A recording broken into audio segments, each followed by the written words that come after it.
It's movement, not. Yeah, because it's the movement. It's not the shoes. It's the movement of putting on the shoes and what kind of shoes. And dancing activity? Like, are you walking, running in the shoes, or dancing in the shoes?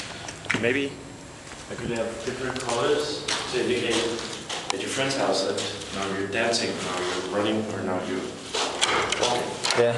Like red for dancing and blue for walking. Do you know what could be cool? Like light under your shoe, kind of, you know, on the pimp rides, you have this porno light under the cars, under your shoes. That then determines, the color is determined by some indicator, something. By what you do when out running. Yeah. How fast you run. Yeah, could be. More red.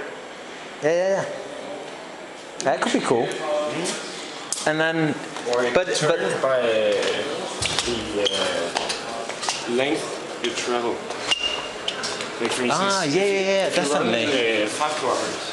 Yeah, definitely. And if you run 10 kilometers, it will change colors. Someone talking about meeting. So when you're done, people will know how long you've traveled. Yeah, because whenever you really go for a run, you can look at other people and you just assume how exhausted they are, but then you're more like, oh, that's because they're in a bad shape.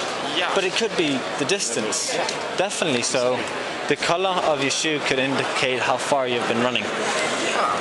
And that would make people around you, not just your friends, but everyone around you aware of it. Cool idea. Concept number 2, developed. While filming. Done. Idea number 4, take number 1.